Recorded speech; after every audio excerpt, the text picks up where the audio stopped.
저는 오늘 누가복음 제20장 사실은 9절에서부터 18절 사이, 9절에서 18절 사이가 포도원 농부의 비유입니다. 예수님께서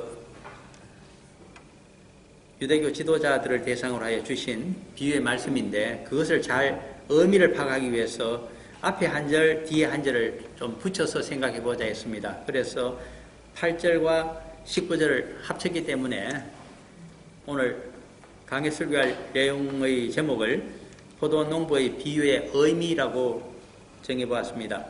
왜 포도원 농부의 비유가 중요하냐 하면 그 의미를 파악하게 되면 유대교와 기독교 그리고 율법과 복음 그 차이가 무엇인지 우리 성도들이 어떻게 믿음 생활을 해야 되는지에 대한 하나의 답을 얻어낼 수가 있기 때문에 그 의미를 새겨보고자 합니다.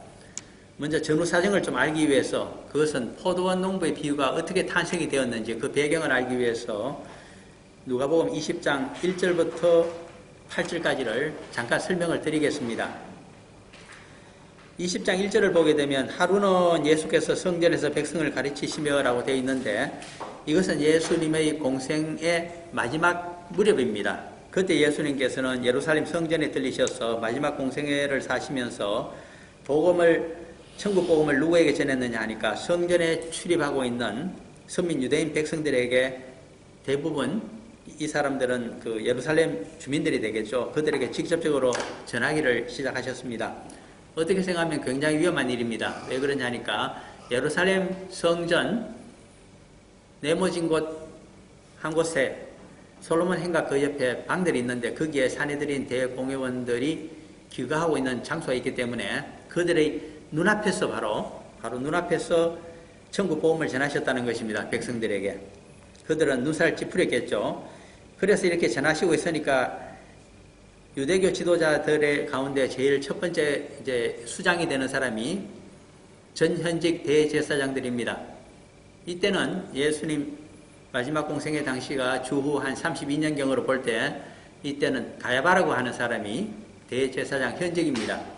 그리고 이때 유대교의 또 실세는 현직 대제사장인 가야바보다는 그의 장인이 되고 그리고 이 레위인 중에서 가장 큰 문벌을 자랑하고 있는 그 안나스라고 하는 사람이 전직 대제사장인데 그 사람이 전직이면서 마치 상왕처럼 그렇게 군림을 하던 시대입니다. 그래서 여기 표현이 대제사장들이라고 복수로 사용되고 있습니다. 그것은 전직과 현직을 합쳐서 두 사람이 힘을 쓰고 있다는 것 때문에 그래서 어떤 성경학자들은 이것을 대제사장 제도다.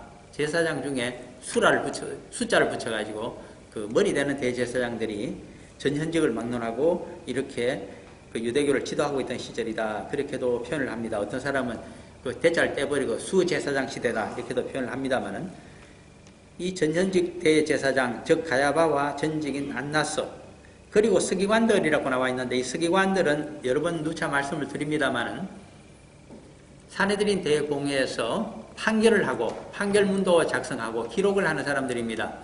아무나 기록하지 않습니다. 그들은 바로 율법학자들이 그 일을 하기 때문에 사실은 이 사람들이 율법학자들이고 그리고 유권적인 율법 해석을 하는 아주 높은 신분의 바리새인들입니다. 그들이 서기관들입니다. 그리고 장로들이라고 표현되어 있는 것은 사두개인들을 이야기합니다. 사두개인들의 대표자로서 사내들인 대공회에 참여하고 있는 자들. 이렇게 유대교 지도자들이 세 그룹인데 대제사장들, 바리새인의 대표자인 서기관들, 그리고 사두개인들의 대제사장인 장로들이 전부 합세해서 예수님께 찾아왔습니다. 성전 가까이 안에 계셨으니까. 그래서 20장 2절에 질문한 내용이 무슨 권위로 이 말씀을 백성들에게 전하고 있는가 하는 권위에 대한 논쟁 시비입니다.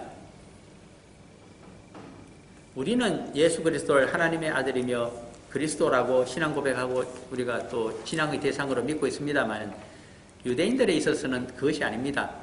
그저 저 변방 갈릴리 나사렛에서 성장을 했고 고향이 그곳인 한 사람의 선지자입니다. 물론 선지자가 굉장히 귀하던 시절입니다.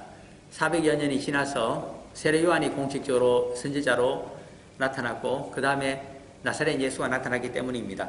그렇다고 하더라도 선지자라고 하면 서민 유대인들이 또 유대교 지도자들이 목숨처럼 아끼고 있는 두 가지 사상을 유대교 교리를 사상화한다고 볼 때 그것을 따라줘야 됩니다. 첫 번째가 선민구원 사상입니다. 이방인을 구원한다는 생각을 하지 않습니다. 이 사람들은.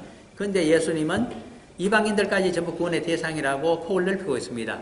그것이 이제 그들이 보기에 눈살을 찌푸리게 합니다.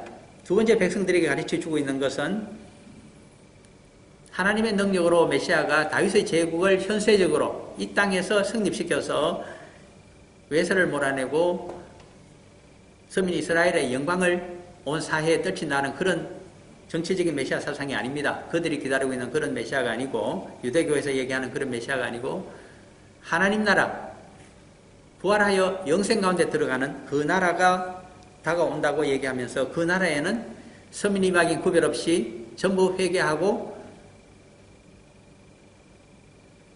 하나님의 복음을 믿는 자들만이 들어가게 된다고 그렇게 주장하고 있기 때문입니다. 그러므로 이것은 어떻게 보면 이단성을 갖고 있는 발언이기 때문에 무슨 권리로 그러한 이단적인 사상을 주입시키고 있는가에 대해서 권위를 물었습니다.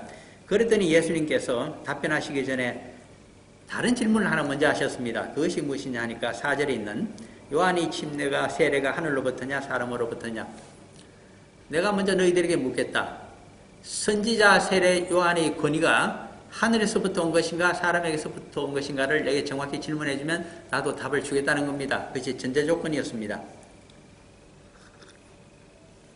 이 대목에 들어와서 사실은 배경 설명을 잘 안 합니다만 그러나 저는 배경 설명을 좀 해드리고 싶습니다. 그 이유는 예수님은 그 사상이 상당히 유대인 지도자들이 볼 때 의심스럽습니다. 유대 교리를 따르지도 않고 바리새인들이 백성들에게 가르치고 있는 그런 메시아 사상도 아니고 서민만을 구원한다는 서민 사상도 아니기 때문입니다. 그런데 세례 요한은 그렇지가 않습니다. 자신들의 마음에 쏙 드는 선지자입니다. 왜 그럴까요? 물론 그가 선지자들이 선지서를 오게 되면 백성들의 잘못된 신앙에 대해서 첫째 꾸짖는 것이 먼저입니다. 두 번째는 회개를 하라고 합니다. 세 번째는 선민들에 대한 구원의 문이 활짝 열려 있다고 그렇게 가르쳐 줍니다. 이 세 마디가 있는데 세례 요한은 그 세 가지를 만족시켰기 때문입니다. 물론 누가복음 3장 같은 데 보게 되면 얼마나 서민 유대인들에게 계층별로 다가와서 물었더니 독사의 자식이라고 하면서 야단을 쳤는지 모릅니다. 그렇지만은 회개하는 방법과 다시 천국에 들어갈 수 있는 방법을 그들에게 설명해 준 선지자였습니다. 뿐만 아니라 그는 메시아가 오게 되면 외세를 물리친다는 것을 전제로 하여 그것을 행동으로 몸소 실천한 사람입니다. 그래서 이두메 출신, 옛날 에돔 출신들입니다. 그것이 헤롯 왕가였습니다. 당대에. 갈릴리의 분봉왕 헤롯 안디바가 이복 남동생의 아내를 이혼시키고 억지로 자신의 아내로 취한 바가 있기 때문에 그것을 질책했습니다. 그것은 다시 말해서 메시아를 너희들에게 소개시켜 줄 터인데 메시아가 오시면 이 외세를 물리치고 다윗의 제국을 재건할 것이라고 하는 신호탄이었습니다. 사실. 그러면서 그는 참수를 당하고 그 때문에 목숨을 잃어버린 선지자였습니다. 이방인 왕가를 꾸짖다가 율법에 비추어서 잘못을 꾸짖다가 그 때문에 목숨을 버린 세례 요한이야말로 위대한 선지자였습니다. 그러므로 모든 선민 유대인들은 유대교 지도자들마저 말라기 선지자 이후에 400여 년이 지나서 온 공식적인 대단한 선지자가 누구냐? 바로 세례 요한이다. 다 인정하고 있던 시대입니다. 그런데 이 세례 요한의 권위가 하늘로부터냐라고 물으니 답을 안 할 수가 없습니다. 자기 선지자라고 하는 것은 하나님의 영이 임재를 해서 하나님의 말씀을 계시로 깨달아서 그것을 백성들에게 신앙생활의 잘못을 지적을 해주고 그리고 하나님의 말씀의 진정한 뜻을 가르쳐주며 또 메시아가 곧 오시고 이 외세를 물리칠 것이라고 하는 것을 자신의 목숨을 버려가면서까지 가르쳐준 이 사람이 선지자가 아니면 누구이겠습니까? 그러므로 하나님의 영이 임재를 했던 선지자가 틀림없습니다. 다들 그렇게 여기고 있습니다. 그런데 그렇게 또 그렇다고 답변하기도 곤란합니다. 왜 그럴까요? 그것은 요한복음에 가셔가지고 한번 보시게 되면 그 이유가 정확히 적혀져 있습니다. 요한복음 1장으로 가셔서 1장 25절부터 1장 36절까지를 보시게 되면 정확한 이유 두 가지를 지적하고 있습니다. 선지자로 여겨지는 세례 요한이 와서 요한복음 1장 25절에부터 백성들이 당신 혹시 메시아가 아니냐고 물었을 때 자신은 메시아가 아니고 메시아가 오시는 것을 예비하기 위해서 온 선지자라고 정확히 답변을 하고 그분의 종이라고 이야기하면서, 그리고 백성들에게 나사렛 예수가 나타났을 때에 첫 번째로 요한복음 1장 29절에서 증거를 해줍니다. 이 자가 바로 메시아다. 메시아라고 하는 뜻이 보라 세상죄를 지고 가는 하나님의 어린 양이로다. 대속자라는 뜻입니다. 그리스도, 정확한 메시아입니다.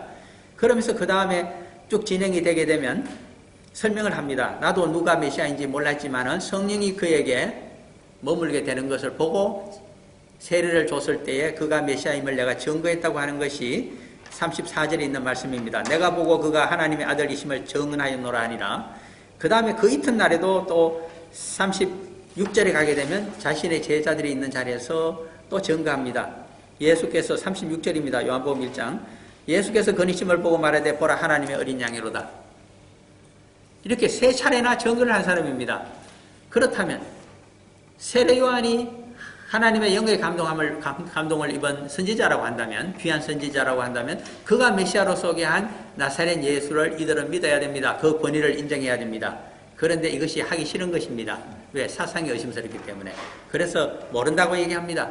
두 번째로는 백성에게서부터 세례 요한의 권위가 왔느냐 안 왔느냐는 질문인데, 만약 백성들이 그를 선지자로 인정하지 않는다고 얘기했다가는 자신들이 돌팔매를 맞을 것입니다. 모든 백성들은 다 말라기 선지자 이후에 400여 년이 지나서 온 공식적인 선지자로 세례 요한을 인정하고 있습니다. 그런데 그렇지 않다고 어떻게 유대교 지도자들이 반론을 제기할 수 있겠습니까? 참 곤란합니다. 그래서 결론이 7절입니다. 대답하되 어디로부터인지 알지 못하노라 하니 예수님께서 8절 말씀하십니다. 오늘 본문 가운데 저는 삽입시키기를 원했던 부분입니다. 예수께서 이르시되 나도 무슨 권위로 이런 일을 하는지 너희에게 이르지 아니하리라 하시니라. 보통 사람들은 여기서 이야기가 끝난 줄 압니다. 근데 피조물인 유대교 지도자들의 입장과 하나님의 아들이신 예수 그리스도 메시아 입장은 전혀 다르십니다. 왜 그러냐 하니까 사람들은 자기가 입장이 곤란하면 I don't know, 나는 I have no idea, 그 정도로 충분합니다. 요새 우리 정치적으로 많이 보지 않습니까? 알고 있으면서도 모른다고 답변합니다. 그러면 증거를 들이대야 될 책임은 검찰 쪽에 있기 때문에 확실한 증거가 나오지 않으면 무죄입니다. 무죄 추정의 원칙이 있지 않습니까? 또 아프지도 않은데 아프다고 해서 휠체어 타고 다니면서 다 그렇게도 많이 합니다만, 그렇게 할 수 있습니다. 피조물인 인간은 권력이 있고 돈이 있고 또 힘이 있으면 그렇게 할 수 있겠죠. 그러나 예수 그리스도는 그렇게 할 수 없다는 겁니다. 왜? 그분은 창조주시고, 특별히 마태복음 1장 27절에 의하면 아버지 하나님을 우리 인간들에게 선지자들을 통해서 보내주신 완전한 계시자 예수 그리스도이시기 때문입니다. 늘 말씀드립니다마는 마태복음 28장은 우리가 어릴 때부터 교회에 담벼락에 지켜져 있기 때문에 다 잘 알고 있는데, 그러나 마태복음 11장 28절보다 어떤 면에서 더 중요한 말씀은 그 앞에 있는 27절입니다. 반드시 우리가 기억해야 될 말씀입니다. 마태복음 11장 27절입니다. 마태복음 11장 28절은 왜 제가 옛날 어릴 때 담벼락에 교회 담에 다 적혀져 있는 글귀냐 하니까 수고하고 무거운 짐진 자들아 다 내게로 오라 내가 너희를 쉬게 하리라. 이것은 제가 살던 고향집, 저희 집은 교회 바로 옆에 집이었는데 항상 그쪽 나가보면 붙어 있었습니다. 그런데 더 중요한 것은 성경 공부를 하다 보면 바로 앞절인 마태복음 11장 27절이 사실은 더 중요합니다. 같이 한번 그런 의미에서 읽어봅니다. 내 아버지께서 모든 것을 내게 주셨으니 아버지 외에는 아들을 아는 자가 없고 아들과 또 아들의 소원대로 계시를 받는 자 외에는 아버지를 아는 자가 없느니라. 아멘. 그렇습니다. 왜 세례 요한이 메시아로 오시는 예수 그리스도가 나보다 먼저 계신 분이냐고 말씀했느냐 하니까 자신을 선지자를 이 땅에 보내신 분이 바로 아버지와 함께 계시는 하나님의 아들이시기 때문입니다. 그래서 완전한 계시자입니다. 그러므로 무슨 권위로 이런 일을 하는지를 백성들에게 답변해주고 계시해줘야 될 책임이 누구에 있느냐? 예수 그리스도에게 있다는 것입니다. 그러므로 I don't know라고 유대교 지도자들이 얘기했으니까 나도 너희들에게 me too라고 얘기해서는 되지 않는다는 겁니다. 그런데 그것을 바로 얘기하지 않습니다. 귀 있는 자는 듣고 눈 있는 자는 영적인 눈으로 깨달으라고 하기 때문에 비유로서 말씀하신 것이 오늘 말씀드릴 포도원 농부의 비유입니다. 그런 의미를 갖고 있는 비유입니다. 그것도 지금 24장에서 누가복음이 끝나기 때문에 20장이라고 하면 거의 종반부입니다. 중요한 것은 뒤에 있지 않겠어요? 그런 의미에서 9절을 이제 봅니다. 그가 누가복음 제20장 9절입니다. 그가 또 이 비유로 백성에게 말씀하시기 시작하시니라. 한 사람이 포도원을 만들어 농부에게 세로 주고 타국에 가서 오래 있다가, 쉬운 말씀 같아도 이 설정, 세팅이야말로 굉장히 주의를 요하고 우리가 묵상을 많이 해야 되는 구절입니다. 왜 그러냐 하니까 포도원이란 말이 제일 먼저 나오기 때문입니다.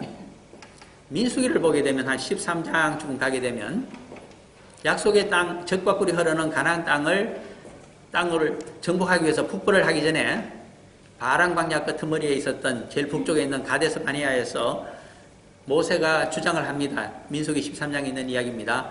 북벌을 감행하자. 그랬더니 12지파가 각기 군대를 보유하고 있습니다. 거기 한 사람씩의 사령관이 있는데 12사령관들입니다. 그들이 이렇게 진언을 합니다. 적의 동태를 모른 채 무작정 정복하러 가서는 우리가 위험하니까 먼저 적진을 탐지하고 정찰하자는 겁니다. 참 현실적인 이야기였습니다. 그래서 모세가 여호와께 어떻게 할까고 보고를 드렸습니다. 기도를 아뢰었습니다. 그랬더니 예수님이 그렇게 하라고 답변하셔서 민수기 13장에서는 여호와의 명령으로 12정탐꾼을 보내었다. 그렇게 적고 있습니다. 그들을 보내면서 모세가 서너 가지 당부의 말씀을 하는 중에 그것이 젖과 꿀이 흐르는 정말 비옥한 땅일 것 같으면 그 토양에서 자라고 있는 열매를 증거로 갖고 오라고 지시를 했습니다.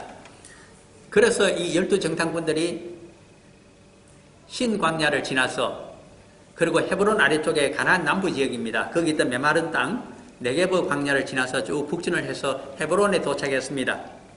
헤브론은 당대 헷 족속 히타이트의 후손들이 지배하고 있던 땅입니다. 그러므로 거인들이, 아낙 자손들이 많이 살고 있었습니다. 그들을 보며 두려워하다가 더 북쪽으로 올라갔더니 바로 북쪽 골짜기가 바로 에스겔 골짜기라고 하는데 거기는 아주 비옥한 곳입니다. 거기서 무엇을 봤느냐 하니까 포도가 자라는 것을 봤습니다. 얼마나 기뻤는지 그 포도 열매 가지를 꺾어서 바구니를 만들어서 가득 싣고 2개의 채를 빼고서, 그래서 4명의 장정들이 그것을 메고서 돌아오는데 또 보니까 옆에 다른 과일들도 있습니다. 그래서 그것들도 뭐하고 하고 또 석류입니까? 그것도 같이 따서 담아서 돌아와서 보여줬습니다. 그러므로 그들이 보았던 그 젖과 꿀이 흐르는 땅의 상징이 무엇이냐니까 포도나무가 주렁주렁 포도 열매가 있는 땅, 그것이 바로 가나안 땅이었습니다. 그러므로 그때부터 그들의 인식 속에서는 가나안 땅, 젖과 꿀이 흐르는 땅 이꼴 포도나무가 잘 자라는 땅, 그렇게 들어왔습니다. 그래서 선지서에서도 보게 되면 포도원은 바로 가나안 땅을 의미하고 이스라엘을 의미한다 하는 것이 그들의 관념입니다. 그런데 이스라엘 땅 가나안만 잘 포도가 자랄까요? 아닙니다. 더 잘 자라는 고장이 요단강 동쪽에 또 있습니다. 모압 쪽에 가면 더 잘 자랍니다.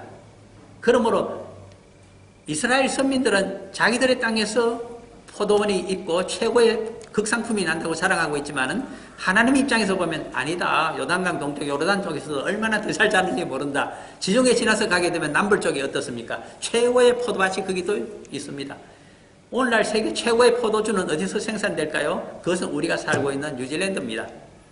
자, 이렇게 이제 달라집니다. 그러므로 작은 의미에서 지금 예루살렘에서 말씀하시니까 여기 포도원은 바로 선민 이스라엘을 가르치고 있다. 일단 그렇게 선지서에 따라서 보시겠습니다. 그런데 포도원을 만든 주인이 있다는 겁니다. 중요한 개념입니다. A라고 했을 때 우리는 갑이라고 표현합니다. 포도원 주인이 있었다. 자신이 직접 농사를 짓지 않고 을이라고 하는 농부들에게 세를 주고 떠났다. 중요한 설정입니다. 사실 이 설정은 성경 전체를 관통하고 있는 설정입니다. 창세기가 그렇게 되어 있기 때문입니다. 왜 그럴까요? 태초에 하나님이 천지를 창조하시니라. 하나님의 영이 수면 바깥에서 운행하고 계셨다. 말씀으로 천지를 창조하셨다. 그러나 선민들에게 모든 고난을 위임시키고 멀리 떠나가 버리셨다. 오래 타국에 가서, 타국이라고 하는 것은 인간의 힘이 미치지 아니하는 곳을 의미합니다. 저 우주 바깥 헤븐에 가 계시고 이 세상에 오지 아니하셨다. 이것이 유대교 지도자들이 갖고 있는 개념입니다. 정확히 보셔야 됩니다. 그래서 예수님이 그 말씀을 가지고 이 세팅을 해주고 계시는 겁니다. 너희들 생각은 어떠하냐? 포도원 주인이 있다고 너희들은 여호와 하나님이 계시고 이 땅을 만드셨다고 하지만 지금은 저 타국에 가서, 먼 나라에 가서 돌아오지를 아니하신다. 오래 머물고 계신다. 저 우주 바깥에. 이 땅에서는 어떻게 하시는가? 그저 때가 되면 계약에 의해서, 언약에 의해서 소출의 일부를 받으러 종을 보낼 따름이다. 그것이 10절 말씀입니다. 이 정확한 개념을 우리가 이해를 하셔야 유대교가 무엇인지, 예수님이 무엇을 지적하고자 하시는지를 우리가 복음과의 차이가 무엇인지를 알 수 있게 됩니다. 그런 의미로서 타국을 보시기를 바랍니다. 탕자의 비유에도 가게 되면 먼 나라로 떠나갔다고 하는 것은 아버지 하나님의 영향권 바깥으로 간 이방 땅을 의미합니다. 제멋대로 살고 있는 땅. 여기 타국이라고 하는 것은 인간이 미치는 모든 것을 피조 세계를 벗어나 있는 곳으로 가셔서 오랫동안 창조주가 나타나지 아니하셨다. 그러므로 유대인들의 관념 속에, 지도자들의 관념 속에 하나 뿌리 박은 사상이 하나 있습니다.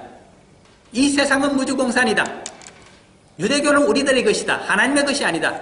여호와를 섬기는 신정국가의 진실한 주인은 여호와일지 모르지만 그것은 마치 뉴질랜드의 모든 땅은 여왕의 이름으로 되어 있습니다. 영국 왕의 크라운으로 되어 있지만 법적으로는, 그러나 한 번도 행사한 적이 없습니다. 그러므로 이 땅은 100년 또는 200년으로 계약해서 영원한 토지의 소유를 임대해 줄 수 있습니다. 소유권을. 그래서 우리가 다 소유권을 갖고 있습니다.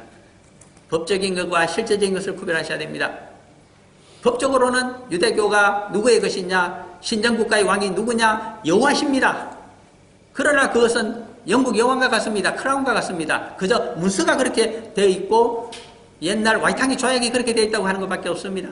이 나라 헌법에 그냥 그렇게 사문화처럼 박아놓은 구절입니다. 현실적으로는 누가 하느냐? 여왕 대신에 그저 총독이라고 좀 각 지방에 갖다 놓고 내각이 전부 수상이다. 왕처럼 행세하고 있는 것이 이곳의 정치이고, 그리고 호주의 정치입니다. 우리가 정확히 현실을 보셔야 됩니다.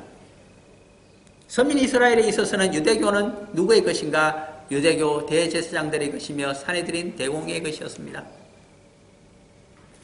이렇게 지내오다 보니까 본래 양자간의 계약, 포도원 주인과 그리고 세를 얻어서 경영하고 있는, 소출을 얻고 있는 이 농부들과의 양자간의 계약에 있어서 소출 얼마를 매년 바쳐야 되고, 안 바쳤기 때문에 여호와 하나님께서, 포도원 주인이신 여호와 하나님께서 종을 보내었는데 줄 이유가 없다고 생각하고서 때려서 돌려보내버렸습니다. 빈손으로. 그 다음에 11절입니다. 2번 더 보내셨다는 겁니다. 적어도 3번 해야 효과가 있지 않겠어요? 그래서 2번 더 종을 보냈더니 마찬가지였다. 그래서 13절이 나타납니다. 포도원 주인이 이르되 어찌할까? 내 사랑하는 아들을 보내리니 그들이 혹 그는 존대하리라 하였더니, 완전한 계시자 여호와 하나님의 뜻, 포도원을 만드신 주인의 아들을 보내어서 회개를 종용했다는 이야기입니다. 너희들 그렇게 하지 말고 주인의 뜻대로 경영하고, 그리고 그 소출의 얼마를 주인 것을 내놓도록 하여라. 그러나 그들은 그렇게 하기를 싫어했습니다. 여기서 이제 깊이 생각을 해봐야 됩니다. 성경의 구약 말씀과 신약의 복음서가 무엇을 이야기하고 있는지를 여기서 생각하지 않으면 이 비유의 깊은 의미를 우리가 모르기 때문입니다. 어디로 갈까요? 모세오경과 선지서 그리고 복음서에 전부 적혀져 있는 내용들입니다. 예를 하나씩만 들어보겠습니다. 시간이 많지 않기 때문에. 신명기 10장으로 가시게 되면 18절과 19절에 이렇게 적혀져 있습니다. 모세오경의 마지막이 되잖아요. 신명기에 10장으로 가셔서 18절, 19절만 한번 적어 한 개 보시겠습니다. 신명기 10장 18절, 19절입니다. 신명기 제10장 18절, 19절 같이 읽어봅니다. 부하와 과부를 위하여 정의를 행하시며 나그네를 사랑하여 그에게 떡과 옷을 주시나니 너희는 나그네를 사랑하라. 전에 너희도 애굽 땅에서 나그네 되었음이니라. 선민 이스라엘 출애굽한 이스라엘 자손들을 선민으로 하나님의 거룩한 백성으로 삼으신 이유는 우선 너희들의 땅에서만이라도 생계의 곤란을 가지고 있고 재산을 소유하지 못해서 어려움에 처해 있는 고아와 과부를 먹여 살려주고 살 길을 열어주라고 하는 너희들의 사회 내에서의 선민사회 내에서의 정의를 실현하라는 것이었습니다. 뿐만 아니라 그것에 그치지 않습니다. 이방 나그네를 사랑하여 떡과 옷을 주며 그들의 생계도 보전해 주라. 이것이 여호와 하나님의 뜻이었습니다.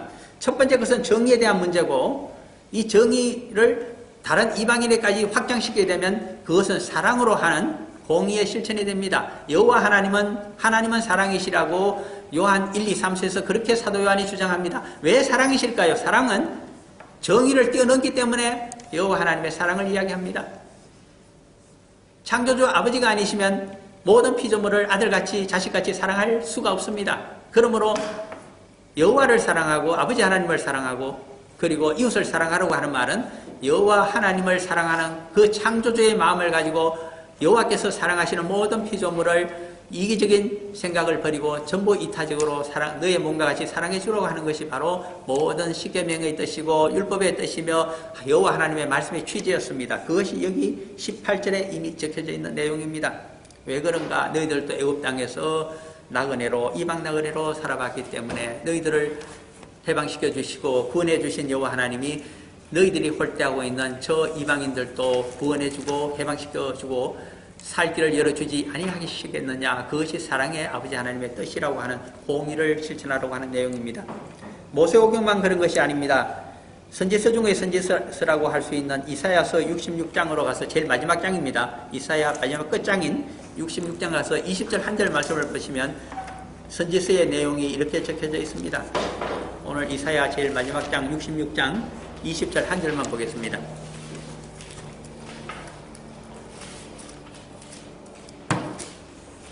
이사야 제66장 20절입니다.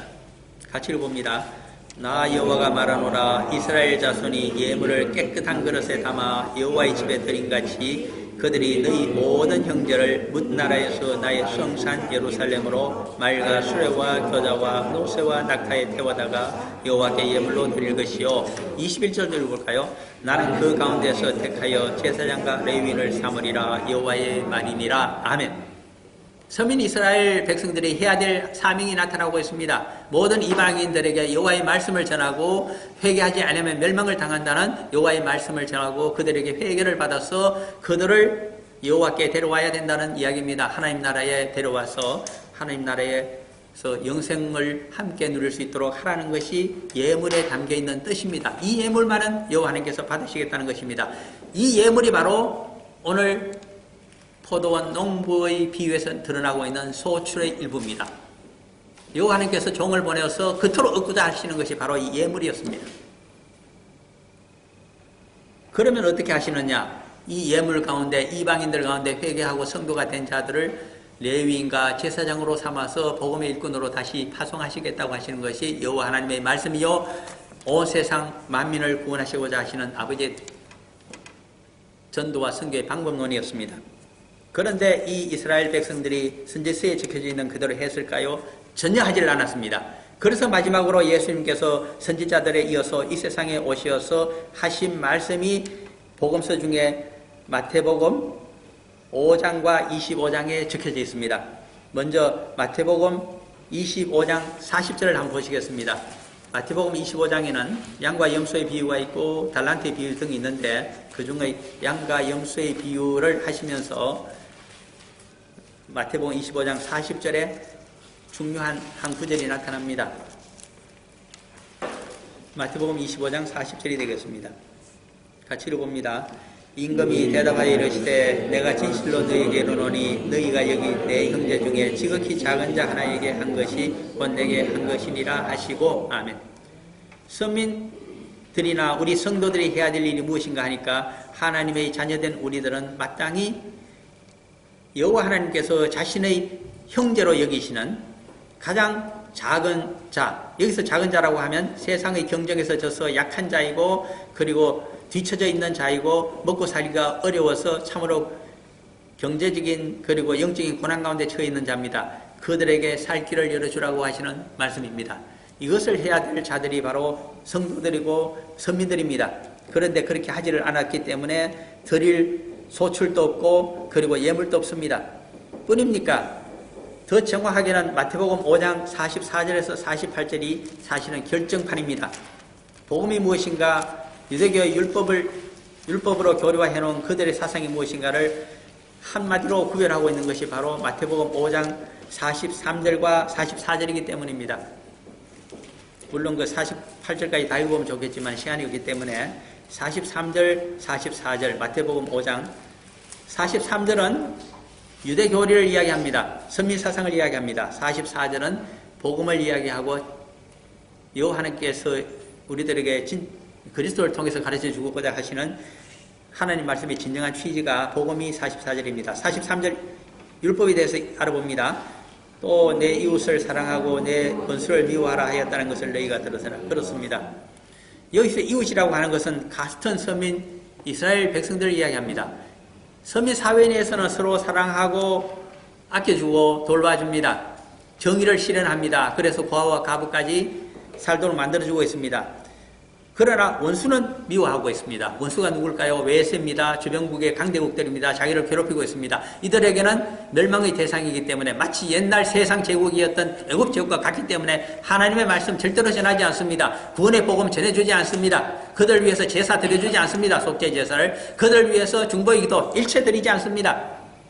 옛날 아브라함은 그렇게 했는데 이방 땅에 나가서 제사도 드려주고 그리고 중보의 기도까지 해줬는데 소돔과 고모라를 구원하기 위해서 얼마나 그가 물론 조카가 거기 있었지만은 여호와 하나님께 6번이나 매달렸지 않았습니까? 그러나 그런 일이 전혀 없는 자들이 바로 선민 이스라엘 사회입니다. 그러므로 포도원을 맡겼지만은 전혀 계약을 이행하지 않습니다. 소출이 없습니다. 예물이 없습니다. 그런데 오히려 다른 꿈을 꾸고 있습니다. 유대교 지도자들이 어떤 꿈을 꾸고 있을까요? 여호와 하나님께서는 이 세상을 창조하셨지만 이 가나안 땅 선민사회를 자신들에게 맡겼고 유대교도 자신들에게 완전히 맡기셨다. 100% 맡겼기 때문에 자기들이 자기들 마음대로 경영하면 되는데 왜 와서 잔소리냐? 그래서 죽여버리자. 영원히 차지해버리자고 생각했습니다. 그것이 14절 내용입니다. 오늘 본문 14절입니다.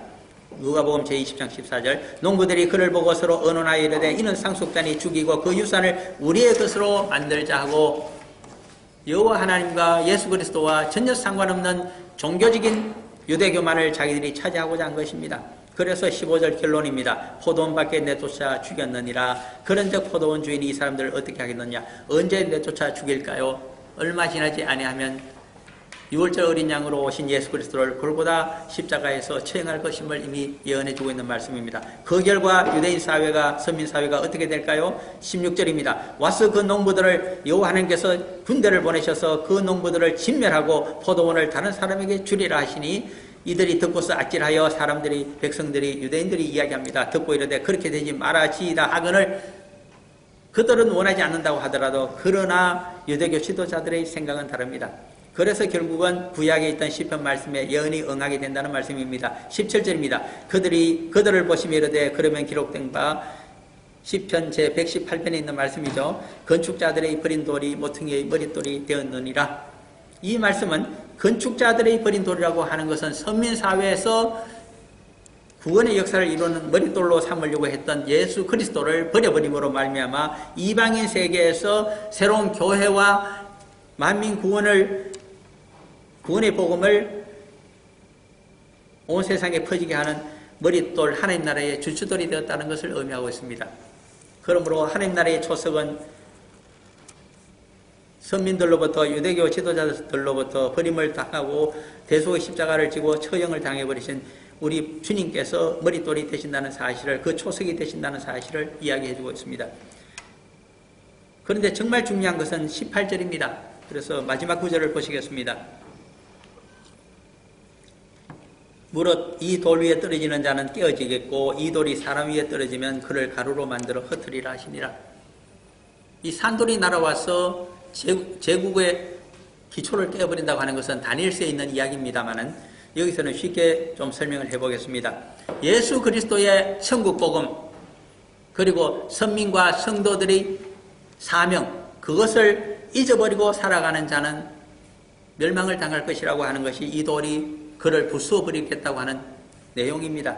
이 돌 위에 떨어지는 자는 자신이 죄인인 줄 알고 예수 그리스도의 진리의 말씀과 아버지 하나님의 그 복음 때문에, 그 대속의 희생 때문에 회개하고 회심하고 돌아서서 성도의 삶을 살아가는 자에게는 새로운 깨어진 삶이 있게 된다는 뜻이 어쩌면 이 부분인지 모르겠습니다. 양자간에 어쨌든 간에 이것은 이 하나님 나라의 초석이 되고 예수 그리스도가 우리들 구원의 시금석이 된다고 하는 말씀으로 이해할 수 있는 부분입니다. 이렇게 말씀하신 결과 19절이 나타납니다. 서기관들과 대제사장들이 예수의 이 비유는 자기들을 가리켜 말씀하신 줄 알고 적시 잡고 다제 백성을 뒤로하더라. 오늘의 마지막 구절입니다. 서기관들을 앞세워 놓았습니다. 왜 그러냐니까 20장 1절을 보시면 전현직 대제사장들을 제일 앞세웠습니다. 사실 70인의 사내들인 대공회원이 있지만 유대교의 실질적인 지도자는 이 대제사장들이 먼저입니다. 그러나 여기 와서는 의도적으로 바꾸어 놓았습니다.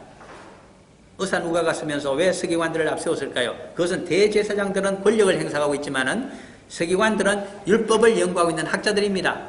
그러므로 말씀을 먼저 알아들었다는 이야기입니다. 예수님이 무슨 말씀을 하시는지. 그런데 이 똑똑하고 학자들인 이 서기관들이, 율법학자들이 그 말씀을 듣고 동의하지도 아니하고 회개하지도 아니하면서 오히려 예수를 잡아 죽이려고 앞장을 썼다는 이야기입니다. 그래서 권력작용에 의해서 죽이기 위해서 대제사장들을 충동하여 사내들인 대공회에서 그를 체포하고 그리고 전격적으로 회의를 열어서 예수 그리스도를 이단으로 몰아 정죄를 하고 그리고 로마 총독의 힘을 빌려서 로마의 반역자로 몰아서 십자가 치행까지 하는 지경까지 나중에 이르게 된다고 하는 말씀이 여기 있는 말씀입니다. 오늘 쭉 설명을 포도원 농부의 비유를 깊은 의미를 말씀드린 것은 그 속에 유대교가 무엇인지, 우리 기독교가 무엇인지, 그리고 율법적인 삶이 무엇인지, 그들이 가르치고 있는 율법적인 삶이 무엇인지, 우리의 복음이 무엇인지, 그리고 선민사상이 무엇인지, 이방인까지 구원하고자 하는 이 만민구원 사상이 무엇인지, 현세적으로 그들이 바라고 있는 메시아가 이스라엘 제국만을 형성해 주는 것을 바랐는데 우리 주님께서는 왜 그것을 반대하셨는지, 모두를 구원하여 영생을 주는 것이 아버지 하나님의 뜻이었기 때문에 그렇게 공의의 원칙과 사랑을 주장하시다가 우리를 위해서 대속의 제물이 되셨다는 사실을 다시 한번 상기하시기를 바라고, 또 이 말씀으로서 다가오는 한 주 후에 있는 우리 또 크리스마스까지 이 말씀을 깊이 생각하시는 은혜가 있기를 간절히 소원하면서 제 설교 강의설을 마치겠습니다. 잠깐 기도하고 마칩니다. 사랑하는 아버지,